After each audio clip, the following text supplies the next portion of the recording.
Tumagilid ang ilang poste ng telco line sa kanto ng Taft Avenue at Arnaiz sa Pasay City matapos masabitan ng container truck. Madaling araw kahapon nang mahila ng dumaang container truck ang kawad ng kuryente.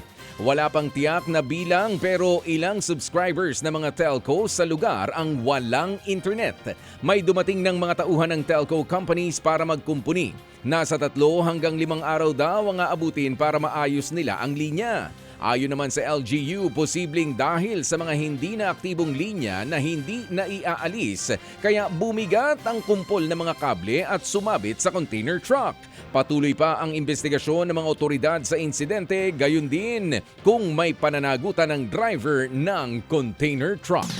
Natupok ang isang nakaparadang truck sa Tondo, Maynila. Sa laki ng apoy, nadamay din ang katabi nitong closed van. Ayon sa may-ari ng truck, pasado alas 11 ng umaga kahapon nang napansin niyang biglang sumiklab ang apoy. Agad naman silang humingi ng tulong sa mga bumbero. Naapula ang apoy sa loob ng 10 minuto. Kasalukuyan pang inaalam ang sanhi nito at kabuang halaga ng pinsala ng sunog.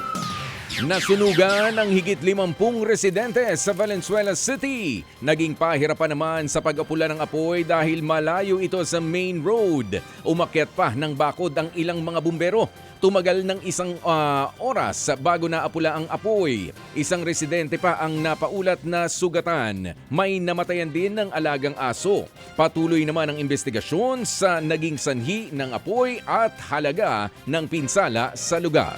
Mga kapatid, para sa iba pang mga balita at impormasyon, sundan niyo po kami sa X, Instagram, Facebook at syempre sa TikTok, True Network PH. Mag-subscribe din po kayo sa aming YouTube channel, True Network. May website din po tayo, truenetwork.ph, at pwede nyo rin po kaming mapanood sa Channel 19 ng aming True FM TV. Lagi pa rin makinig sa radyo dito po sa 105.9 True FM dahil ito, lagi po sa'yo, kapatid. Ito tayo sa